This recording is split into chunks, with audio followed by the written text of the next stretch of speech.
Hello students, western political thinkers के व्याख्यान की जो श्रृंखला हमारी चल रही है उसमें आज हम राजनीतिक चिंतन को मैकियावली की क्या देन है, या हम ये कहें कि मैकियावली एक यथार्थवादी चिंतक के रूप में हम अगर उसकी गणना करेंगे तो उसमें क्या क्या समाहिता होना चाहिए, या फिर हम कहें कि मैकियावली आधुनिक युग के पिता के रूप में as the father of modern age में क्या क्या पॉइंट्स आने चाहिए, वो आज हम इस क्लास के अंदर चर्चा करेंगे। राजनीतिक चिंतन के इतिहास में यदि हम देखें तो जहाँ हम यूनानी चिंतकों में प्लेटो को आदर्शवादियों का पिता कहते हैं और अरस्तु को राजनीतिक वैज्ञानिकों का पिता कहेंगे, तो मैकियावली को यथार्थवादी विचारक या यथार्थवादी राजनीति का प्रणेता मानने में भी हमको कोई अतिशयोक्ति नहीं होनी चाहिए, क्योंकि मैकियावली पे जब हम अध्ययन करते हैं तो हम देखते हैं कि मैकियावली एक पॉलिटिकल साइंटिस्ट की तरह अपने विचारों को रखता है। हाँ, मैकियावली ही एक ऐसा विचारक है जिसने मध्ययुगीन मान्यताओं का खंडन किया और साथ ही साथ ये जानने का प्रयास भी किया कि हम किस प्रकार से जो उस समय दैवीय कानून, चर्च तथा पोप की जो स्थिति थी या उनकी जो सामंतवादी व्यवस्था उस समय थी, मैकियावली ने इन सबको अस्वीकार किया बल्कि उसका खंडन भी किया। तो मैकियावली एक विचारक मान सकते हैं जो सिद्धांत है और व्यवहार है। उसने माना कि जो मध्ययुगीन मान्यताएं थी वो अनुकूल नहीं थी। इसके साथ ही साथ उसने अपनी जो अध्ययन की पद्धति का, जिस प्रकार की अध्ययन पद्धति का प्रयोग किया, ऐतिहासिक और जिनको हम अनुभूति मूलक पद्धति कहते हैं,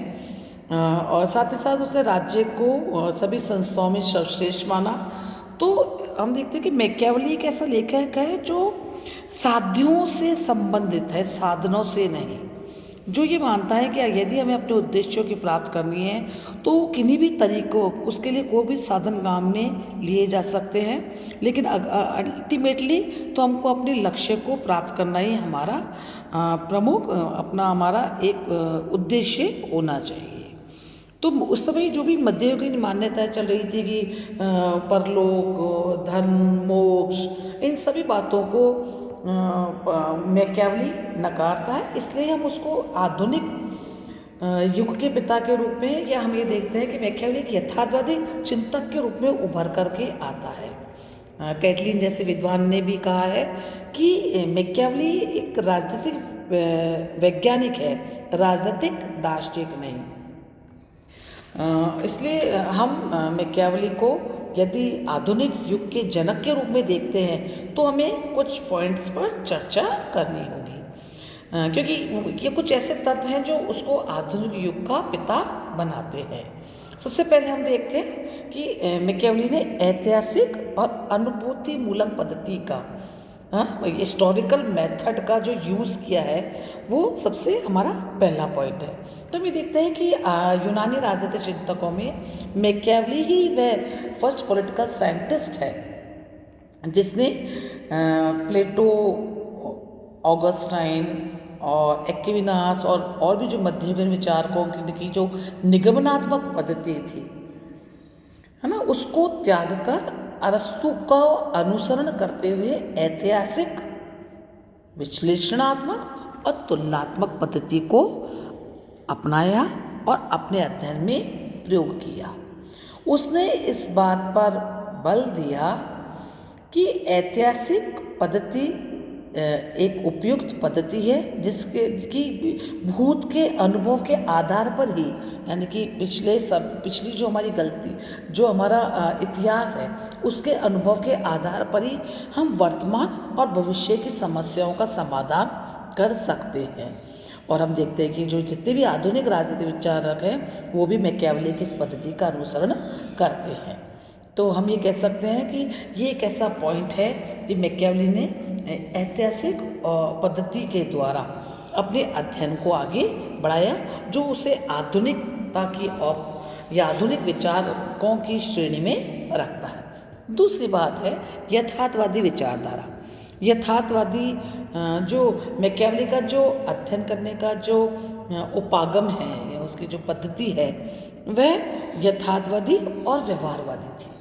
वह प्लेटो की भांति आदर्शवादी विचारक नहीं था, साथ ही साथ वो अरस्तु की भांति सिद्धांतवादी भी नहीं था।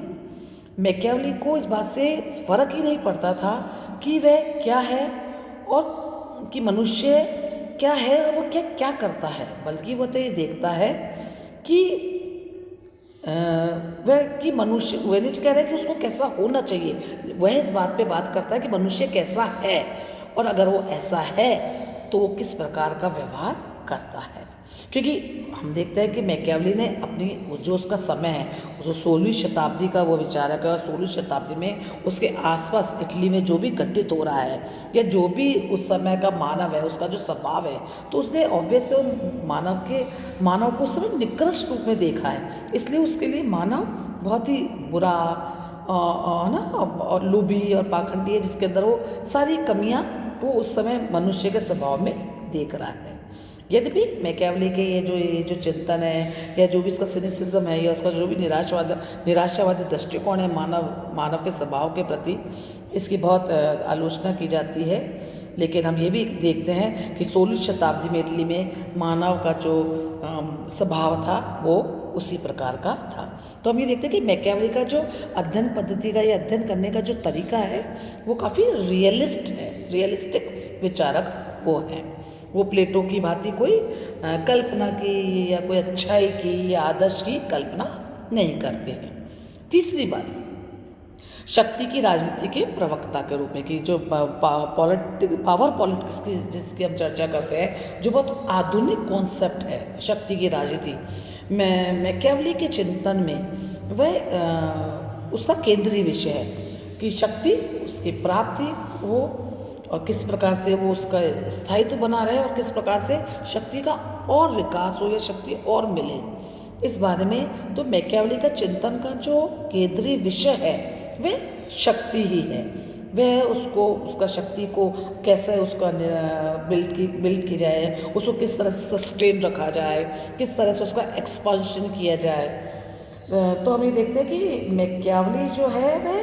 शक्ति की राजनीति के प्रणेता के रूप में आता है। यानी कि वो उसकी जो पुस्तक है द प्रिंस, उसमें वह अपने राजा को एक कोई दार्शनिक शासक नहीं या आदर्शवादी शासक नहीं, बल्कि एक निरंकुश शक्तिशाली शासक बनाना चाहता है, जो इटली जिस समस्याओं से उस समय जूझ रहा है वो उस इटली का एकीकरण कर सके और उसकी शक्ति और सम्मान को बढ़ा सके। और आज की आधुनिक 20वीं शताब्दी 21वीं शताब्दी में भी हम देखते हैं कि शक्ति के राजनीति के अनेक समर्थक रहे हैं और उनके अंदर हमें देखते हैं कि मैकियावेली उनके प्रणेता के रूप में उभर करके आता है, क्योंकि वह शक्ति की राजनीति का समर्थन करने वाले आज जो भी विचारक हैं उन सबके पिता के रूप में हमको दिखाई देता है कि शक्ति की राजनीति के बारे में जो शुरुआती विचार आए हैं वो मैकियावेली के अध्ययन में या मैकियावेली की पुस्तक में या मैकियावेली के विचारों में हमको दिखाई देते हैं। नेक्स्ट पॉइंट ये है कि मैकियावेली को आधुनिक विचारक इसलिए भी कहते हैं कि वह मध्ययुगीन जो मान्यताएं हैं या मध्य काल के अंदर जो हमने कहा कि हमने समस्त यूनानी राजनीतिक चिंतन हम 3 भागों के अंदर बांटते हैं। जो एंशिएंट पार्ट जिसका है, जिसमें हम प्लेटो और अरस्तु के बारे में पढ़ते हैं। फिर जब हम मध्य युग की बात करते हैं तो हम एक्विनास है, ऑगस्टाइन है या अन्य जो पोप, चर्च, पादरी, धर्म के बारे में, परलोक के बारे में हम जो चर्चा करते हैं, जो ये जो मध्ययुगीन मान्यताएं थी, मैकियावेली ही फर्स्ट पॉलिटिकल साइंटिस्ट है जिसने मध्ययुगीन मान्यताओं को पूर्णतया अस्वीकार कर दिया। क्योंकि इस समय जो भी मध्ययुग में जो भी देवीय शक्ति, चर्च और पोप, सामंतवाद के बारे में या नेचुरल राइट्स के बारे में जो भी चर्चाएं थी या जो भी अध्ययन था, मैकियावेली इन सब बातों को पूर्णतः खारिज कर देता है। वह कहता है कि राज्य कोई ईश्वरीय रचना नहीं है, अभी तो ये तो एक मानवीय संस्था है और मनुष्य का जो लक्ष्य है वो किसी पारलौकिक या किसी ईश्वरीय स्वर्गिक सुख को कोई प्राप्त करना नहीं है, बल्कि जो ये जो लोग है इसी दुनिया के अंदर वह सुख प्राप्त करना चाहता है। तो मैकियावेली अपने सभी जो भी उसके विचार हैं उसके अंदर वह मध्ययुगीन मान्यताओं को पूर्णतः अस्वीकार कर देता है, और यह उसके सिद्धांत की एक प्रमुख विशेषता भी आती है उभर करके। एक और बात जिसके कारण मैकियावेली को हम आधुनिक का जनक कह सकते हैं, वो यह है कि बहुत आधुनिक संदर्भों में अगर हम देखें कि मैकियावेली हमको एक आधुनिक विचारक इसलिए भी दिखाई देते हैं कि वो जो जहाँ वो पॉलिटिक्स या राजनीति को नैतिकता और धर्म से बिल्कुल अलग कर देते हैं, जबकि मध्य युग के अंदर या हम कहें कि प्राचीन चिंतन के अंदर भी प्लेटो के अगर हम इसमें देखें तो वो राजनीति और धर्म के बारे में या राजनीति और नैतिकता के बारे में या राजनीति को दर्शन शास्त्र से अलग नहीं कर पाते हैं। लेकिन आधुनिक विचारकों के रूप के अंदर जब हम देखते हैं तो मैकियावेली एक ऐसे विचारक हमको दिखाई देते हैं जो राजनीति को नैतिकता से और धर्म से बहुत बिल्कुल अलग कर देते हैं, क्योंकि उन्होंने वो बिल्कुल इस बात को स्वीकार ही नहीं करते थे कि मनुष्य के जीवन का कोई पारलौकिक उद्देश्य भी है, जबकि वो तो ये मान रहे थे कि अपने उद्देश्य की प्राप्ति के लिए मनुष्य को किसी भी प्रकार के साधन वह काम में ले सकता है, और उसी के आधार पर वो ये चाहते थे कि जो प्रिंस है उनका जो शासक है, जो भी एक निरंकुश शासक की जो व्यवस्था बताते हैं या जिसके बारे में वह विचार रखते हैं कि वह अपनी सारे शक्ति और सामर्थ्य के साथ में बिना किसी के कोई बात को सोचे, कोई बिना किसी नैतिकता और धर्म की जंजीरों को तोड़ करके वह इटली का एकीकरण करेगा। तो ये मैकियावेली के राजनीतिक चिंतन को एक अमूल्य देन है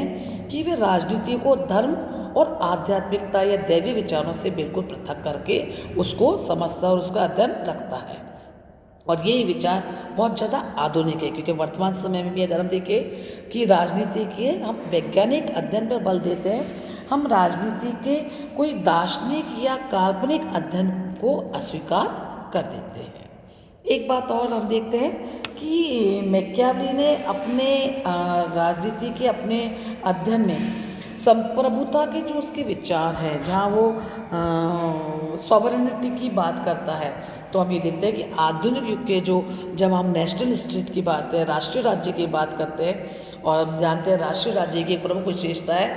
कि विशेषता संप्रभुता है, और ये जो संप्रभुता का प्रस्फुटन है ये स्पष्ट रूप से हमको मैकियावेली के विचार में भी दिखाई देता है, क्योंकि हम ये देखते हैं कि जब वह एक शक्तिशाली केंद्रीय सत्ता की बात करता है, एक शक्तिशाली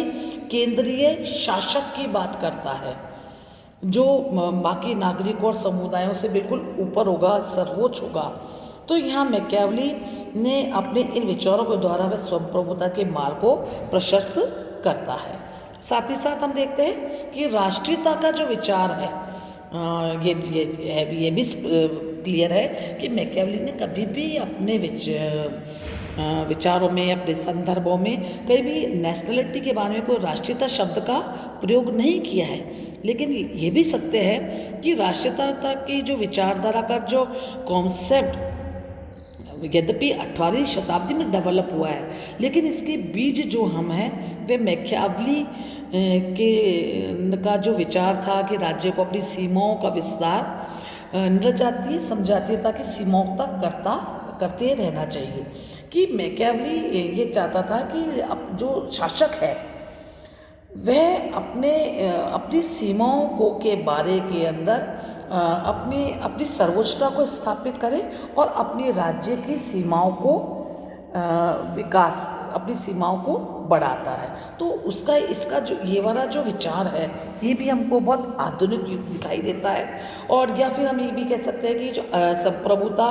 का विचार जो 18वीं शताब्दी में पल्लवित हुआ है उसका कुछ बीज या कुछ उसका अंश वो हमको मैकियावेली के विचारों में भी दिखाई देता है। इसके अतिरिक्त अंतिम पॉइंट जिस पे हम चर्चा कर रहे हैं कि मैकियावेली ही एक भी ऐसा विचारक था जिसने उपयोगितावाद और व्यक्तिवादी तत्वों को अपने